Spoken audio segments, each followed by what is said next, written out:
Civil സർവീസിനെ പറ്റി കുറച്ച് എന്നോട് എല്ലാവരും പറയാറുണ്ട്. ഇപ്പോൾ ഡാഡി ആയാലും ടീച്ചേഴ്സൊക്കെ ആയാലും അത് ട്രൈ ചെയ്യുന്ന പറയാറുണ്ട്.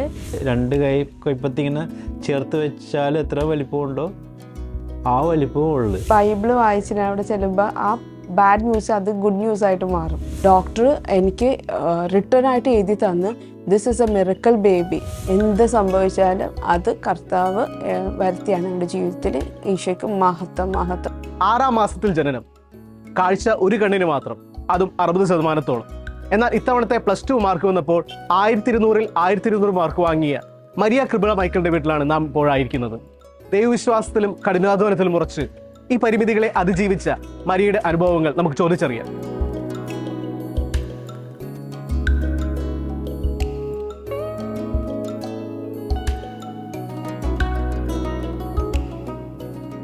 എല്ലാ ദിവസവും പ്രാർത്ഥിക്കുമായിരുന്നു. അതായത് എൻ്റെ +2ൻ്റെ എക്സാം, ഫൈനൽ എക്സാം എടുക്കാറായ ദിവസം ഞാൻ എല്ലാ ദിവസവും, അതായത് ഇപ്പോൾ റിസൾട്ട് വരുന്നത് വരെ ഞാൻ എല്ലാ ദിവസവും പള്ളിയിൽ പോകുമായിരുന്നു. പിന്നെ ആരാധനയത്തിൽ ടൈം സ്പെൻഡ് ചെയ്യുമായിരുന്നു.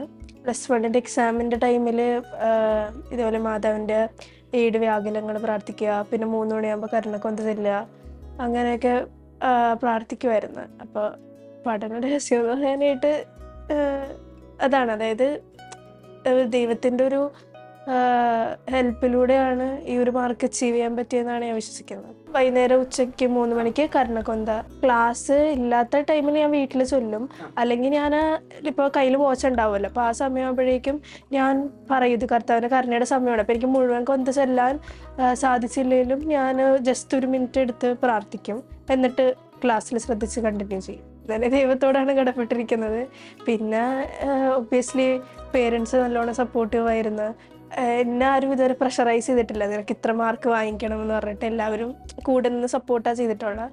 പിന്നെ പ്രത്യേകം എടുത്തു പറയേണ്ടത് ഇതുപോലെ എൻ്റെ സ്കൂള് സീക്രട്ട് ഹാർട്ട് തേവരയിലെ ഫാക്കൽറ്റീസിന് തന്നെയാണ്. ടീച്ചേഴ്സ് അവരെല്ലാവരും നല്ല സപ്പോർട്ടീവായിരുന്നു. എനിക്കിപ്പോൾ +2ൻ്റെ ക്രിസ്മസ് എക്സാമൊക്കെ ആയപ്പോഴേക്കും കണ്ണിന് പ്രശ്നങ്ങളായിട്ട് എനിക്ക് പഠിക്കാനായിട്ട് ഒരു ബുദ്ധിമുട്ടുണ്ടായിരുന്നു.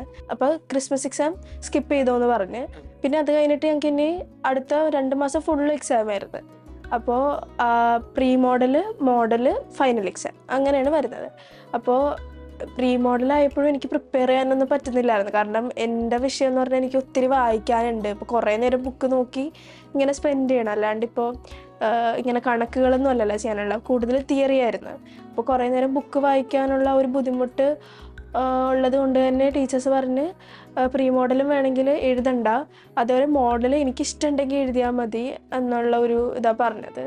6ാം ക്ലാസ്സിൻ്റെ ഫൈനൽ എക്സാം കഴിഞ്ഞ് നിൽക്കുമ്പോഴാണ് ഇതുപോലെ കൊറോണ വന്ന് ക്വാറന്റൈനായിട്ട് എല്ലാവരും വീട്ടിലായത്. അപ്പോൾ ആ സമയത്ത് നമുക്ക് ഓൺലൈൻ ക്ലാസ് ആയിരുന്നു. എനിക്കാണെങ്കിൽ ഓൺലൈൻ ക്ലാസ്സിൽ ഇരിക്കണതിൽ വലിയ താല്പര്യമില്ലായിരുന്നു. സ്കൂളിൽ പോകാനും മടിയായിരുന്നു, അത് വേറെ കാര്യം. പക്ഷേ ഓൺലൈൻ ക്ലാസ്സിൽ ഇരുന്ന് പഠിക്കൽ എനിക്ക് നല്ലോണം ബുദ്ധിമുട്ടായിരുന്നു. അപ്പോൾ ആ ഒരു 8ാം ക്ലാസ്സൊക്കെ ആയപ്പോഴാണ് ഞങ്ങൾക്ക് പിന്നെ സ്കൂൾ വീണ്ടും റീഓപ്പൺ ചെയ്ത് ഓഫ്ലൈൻ നോർമൽ ക്ലാസ്സസ് ആയത്. അപ്പോൾ ആ ടൈമിൽ ഞാൻ ഒത്തിരി സ്ട്രഗിൾ ചെയ്തിരുന്നു പഠിക്കാനായിട്ട്. അപ്പോൾ ഞാൻ എല്ലാ ദിവസവും ഈശോയോട് പ്രാർത്ഥിക്കുമായിരുന്നു. കാരണം 10th എക്സാം എന്ന് വെച്ചാൽ ഏതൊരു സ്റ്റുഡൻറ്റിൻ്റെ ജീവിതത്തിൽ അതൊരു വലിയൊരു സ്റ്റെപ്പാണ്. അപ്പോൾ അതിന് മുന്നേ എനിക്ക് എൻ്റെ ബേസിക്സ് ഒക്കെ നല്ലോണം പഠിച്ച് എടുക്കണമെന്നൊരു ആഗ്രഹം ഉണ്ടായിരുന്നു. അപ്പോൾ ഞാൻ എല്ലാ ദിവസവും പ്രാർത്ഥിക്കുമായിരുന്നു. അതേപോലെ എനിക്ക് പറ്റുന്ന പോലെ ഞാൻ എഫേർട്ട് ഇടാനായിട്ട് നോക്കുമായിരുന്നു. അപ്പോൾ 9th അങ്ങനെ അവിടുത്തെ ടീച്ചേഴ്സിൻ്റെ സപ്പോർട്ടോട് കൂടി തന്നെയാണ് ഇതേപോലെ പഠിച്ച് ആ ഒരു നോർമൽ സ്റ്റുഡൻറ്റിൽ നിന്ന് ഒരു എബവ് ആവറേജ് പിന്നെ അങ്ങനെ പോകാനായിട്ട് സാധിച്ചത്.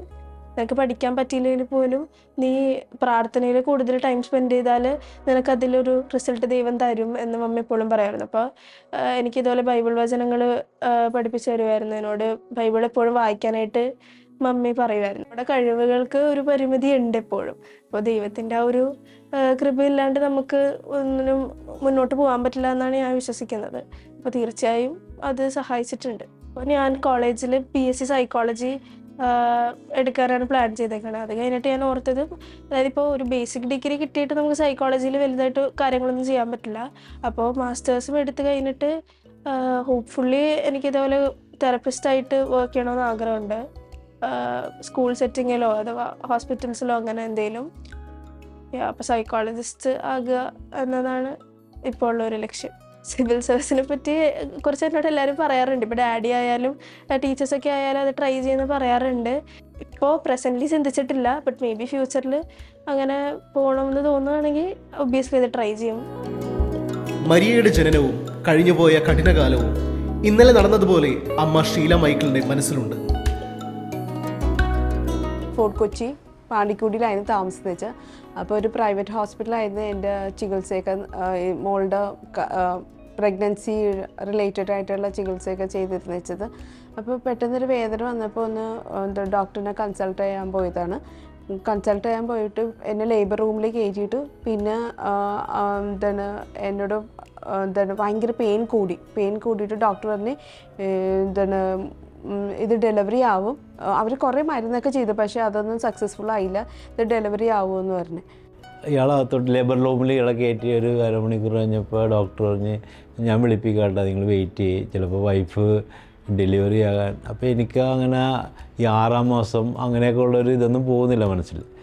ഒരു 1 hour 2 hours കഴിഞ്ഞപ്പോൾ ഡോക്ടർ പറഞ്ഞ് നിങ്ങളകത്തോട്ട് പോവാ, വൈഫ് ഡെലിവറി ആയെന്ന് പറയും. അപ്പോഴും എനിക്ക് 6 months ആയിട്ടേ ഉള്ളല്ലോ എന്നുള്ള ഒരു ബോധ്യമൊന്നും മനസ്സിലോട്ട് പോകുന്നില്ല.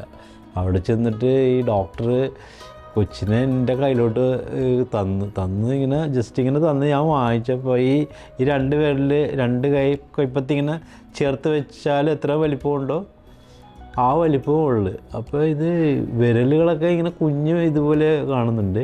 ചിക്കൻ വാങ്ങിക്കുന്ന കടയിൽ പോയി ചിക്കൻ പീൽ ചെയ്ത് അത് തൊലിയൊക്കെ പൊളിച്ച് വാങ്ങിക്കുമ്പോൾ എങ്ങനെ ഇരിക്കുമോ ആ അവസ്ഥയിൽ ഞാൻ അപ്പോൾ തന്നെ ഞെട്ടിപ്പോയി.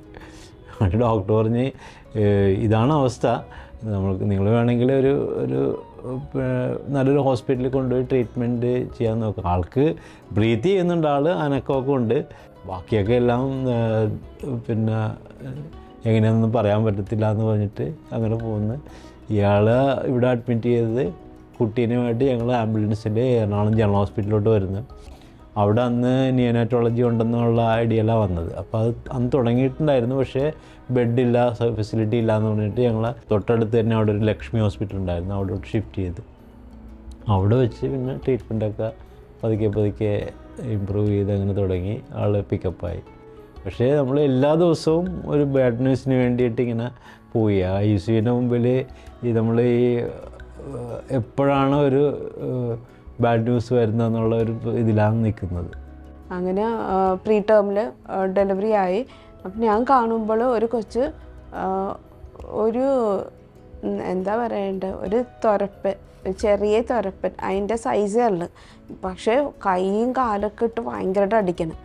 അങ്ങനെ പിന്നീട് എനിക്കൊന്നും അറിയില്ല. പിന്നീട് ഞാൻ മോളെ ഈ കുട്ടികളുടെ ഡോക്ടറിനെ കാണിക്കാൻ വേണ്ടി പോയപ്പോൾ ഡോക്ടർ പറയുന്നത് ഞങ്ങൾക്കൊരു ഹോപ്പ് ഉണ്ടായിരുന്നില്ല ഈ കുട്ടി രക്ഷപ്പെടുമെന്ന്. പിന്നെ നിങ്ങളെ സങ്കടപ്പെടുത്തേണ്ടതെന്ന് ഓർത്തിട്ടാണ് ഞങ്ങൾ ഹോസ്പിറ്റലിൽ വിട്ടത്. അവിടെ ചെന്നപ്പോൾ ഞങ്ങൾക്ക് ഭയങ്കരമായിട്ട് ഹെൽപ്ഫുള്ളായിട്ടുള്ള ഡോക്ടർ ആനന്ദിനെ കിട്ടി, ഡോക്ടർ ബീനനെ കിട്ടി. അവരെല്ലാവരും മോളുടെ ചികിത്സ അങ്ങ് ഏറ്റെടുത്ത് ഏതാണ്ട് ഒരു കുഞ്ഞു മാലാകനെ കിട്ടുന്ന പോലെ അവർ നന്നായിട്ട് നോക്കി എൻ്റെ മോളെ. ഞാനും ഭയങ്കര പ്രാർത്ഥനയിലായിരുന്നു. അപ്പോൾ എനിക്ക് ഓരോ ദിവസം മോളുടെ ഭയങ്കര ഇമ്പ്രൂവ്മെൻറ്റ് കാണാൻ പറ്റുമായിരുന്നു. ഹോസ്പിറ്റലിൽ നിന്നാണ് ഞാൻ ആദ്യം ബൈബിൾ ഫുള്ളും വായിച്ചു തീർത്തത്. അപ്പോൾ എനിക്ക് ഭയങ്കര ടച്ചിങ് ആയിട്ട് തോന്നി. ഞാൻ ഡോക്ടർ എന്തെങ്കിലും ബാഡ് ന്യൂസ് ഈ കൊച്ചിനെ പറ്റി പറയാൻ വേണ്ടി ഞങ്ങൾ വിളിപ്പിക്കും, പക്ഷെ ബൈബിൾ വായിച്ച് ഞാൻ അവിടെ ചെല്ലുമ്പോൾ ആ ബാഡ് ന്യൂസ് അത് ഗുഡ് ന്യൂസായിട്ട് മാറും. ഒരു ദിവസം ഡോക്ടർ ഞങ്ങൾ വിളിച്ചിട്ട് പറഞ്ഞ് നിങ്ങൾ പെട്ടെന്ന് താഴേക്ക് വരണം എന്ന് പറഞ്ഞ്. അപ്പോൾ രാത്രിയായിരുന്നു. ഞാനും ഹസ്ബൻഡും പേടിച്ച് ഞങ്ങൾ താഴെ പോയേക്കുന്നത്. പക്ഷേ ആ NICയുടെ വാതിക്ക് നിൽക്കുമ്പോഴും ഞങ്ങൾ കർത്താവിനോട് പറയണേ, കർത്താവെ മഹത്വം കർത്താവിന് മാത്രം, എന്ത് സംഭവിച്ചാലും അത് കർത്താവ് വരുത്തിയാണ് ഞങ്ങളുടെ ജീവിതത്തിൽ, ഈശോയ്ക്ക് മഹത്വം. ഇത് തന്നെ ഞങ്ങൾ പറഞ്ഞുകൊണ്ടേ ഇരുന്നേച്ച്. ഡോക്ടർ വാതിൽ വന്നിട്ട് പറഞ്ഞ് കുറച്ച് ബ്ലഡ് വാങ്ങിച്ചുകൊണ്ട് വരുമോ, അതിനാണ് ഞാൻ വിളിപ്പിച്ചതെന്ന് പറഞ്ഞ്. ശരിക്കും പറഞ്ഞ് ഒരു വലിയ മല പോലത്തെ ഒരു സങ്കടം ഞങ്ങൾക്കത് ഈശോ നിസ്സാരമാക്കി ഞങ്ങളെ മാറ്റിയത്. പിന്നെ അതിന് ശേഷം ഞങ്ങൾക്ക് പെട്ടെന്ന് വീട്ടിലേക്ക് ഡിസ്ചാർജ് ചെയ്യാൻ പോകാൻ പറ്റി. വീട്ടിൽ വന്നു കഴിഞ്ഞിട്ട് ഒരാഴ്ച കഴിയുമ്പോൾ ഫോളോ അപ്പിന് ചെല്ലണമെന്ന് പറഞ്ഞ് ആ സമയത്താണ് കാണുന്നത് ഡോക്ടർ ഈ കണ്ണിന് ROP ഉണ്ടെന്ന് പറയുന്നത്. ഉടനെ തന്നെ ലേസറൊക്കെ ചെയ്ത് നമ്മൾ വീട്ടിലേക്ക് തിരിച്ചു വന്നു. കർത്താവിൻ്റെ ഒരു കൃപ ഒഴികെ നമുക്ക് അതിനെപ്പറ്റിയൊന്നും അറിയത്തില്ല അന്ന്. ഇത് കർത്താവിൻ്റെ ഇടപെടലായിരുന്നു, കർത്താവിൻ്റെ കൃപയാണ് ഇതിലെന്നൊക്കെ എന്നുള്ള നമ്മളെ വേറെ രീതിയിൽ പുതിയൊരു ജീവിതമാർഗത്തിലൂടെ കൊണ്ടുവരാനുള്ള ഒരു നിമിഷങ്ങളായിരുന്നു. അതൊന്നും അപ്പോൾ ഒന്നും അറിഞ്ഞില്ല. ഇപ്പോൾ നമ്മൾക്കത് കൃത്യമായിട്ട് മനസ്സിലാവുന്നുണ്ട് എന്തായിരുന്നു കർത്താവിൻ്റെ ഇൻറ്റൻഷൻ എന്നുള്ളത്. മാതാവിൻ്റെ ഒരു കൃപയാണ് ഇതിന് കാരണം. കുട്ടിക്ക് ഇത്രയും പിന്നെ അതുകൊണ്ട് ആ പേര് തന്നെ ഇടാമെന്ന് സജസ്റ്റ് ചെയ്തത്. അന്നത്തെ കാലഘട്ടത്തിലൊരു സാധാരണ ക്രിസ്ത്യാനി പോലെ പിന്നെ ഞായറാഴ്ചകളിൽ പള്ളിയിൽ പോകുന്നു, അങ്ങനത്തെ ഒരു ജീവിതശൈലിയായിരുന്നു. പക്ഷേ എൻ്റെ ജീവിതത്തിൽ, ഞങ്ങളുടെ ജീവിതത്തിൽ ഇങ്ങനൊരു അവസ്ഥ ഉണ്ടായിക്കഴിഞ്ഞപ്പോൾ പിന്നെ പതുക്കെ മാറ്റം ഉണ്ടായി. കൂടുതൽ വിശ്വാസ ജീവിതത്തിലേക്ക് വരാൻ പറ്റി. അതിനെ പിന്നെ എക്സാക്ട്ലി മാർഗദർശനം തന്നത് എൻ്റെ വൈഫാണ്. ആളുടെ വിജയത്തിനെ പറ്റി പറയുകയാണെങ്കിൽ അക്കാഡമിക്കലി കാലിബറുള്ള ഒരാൾ പഠിച്ച് എഴുതി പാസ്സായി എന്ന് വേണമെങ്കിൽ പുറമേ നിന്ന് നോക്കുന്നവർക്ക് വേണമെങ്കിൽ അങ്ങനെ ഒരു അനാലിസിസ് നടത്താം. പക്ഷേ ഇതിൻ്റെ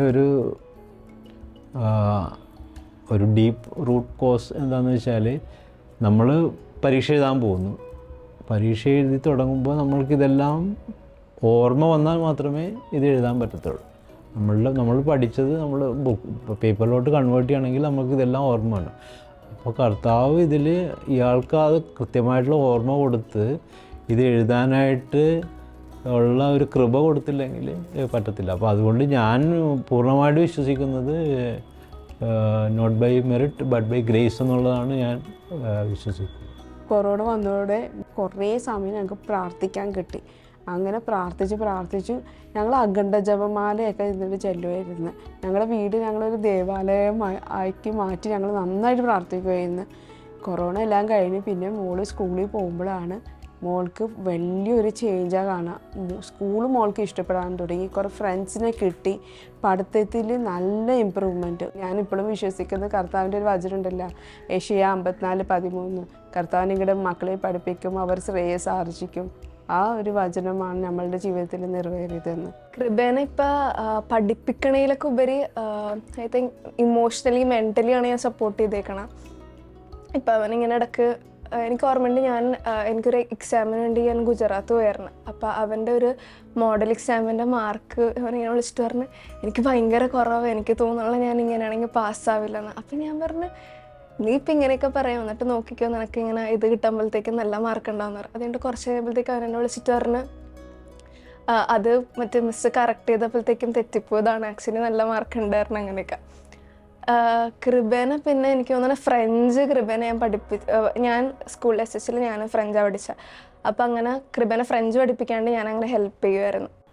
ഏറ്റവും അടിസ്ഥാനപരമായിട്ട് എനിക്ക് പറയാനുള്ളത് ഈ ദൈവത്തിൻ്റെ ഇടപെടൽ ഒന്നുകൊണ്ട് മാത്രം. കാരണം ഇയാളുടെ കാഴ്ചയുടെ എപ്പോൾ വേണമെങ്കിലും പിന്നെ മങ്ങാം, തലവേദന എടുക്കാം, ചോദ്യങ്ങൾ കാണുമ്പോൾ ഇമോഷണലി ക്വസ്റ്റ്യൻസ് കാണുമ്പോൾ ഇയാൾ ഡിപ്രസ്ഡ് ആകാം. അതൊക്കെ എല്ലാം ഓവർകം ചെയ്യണമെങ്കിൽ ഈ ഒരു പ്രൊട്ടക്ഷൻ ഇല്ലാതെ പറ്റത്തില്ല. ആ പ്രൊട്ടക്ഷൻ ഒന്നുകൊണ്ട് മാത്രമാണ് ഈ നന്നായിട്ട് പെർഫോം ചെയ്യാൻ പറ്റുക എന്നാണ് ഞാൻ പൂർണ്ണമായിട്ട് വിശ്വസിക്കുന്നത്.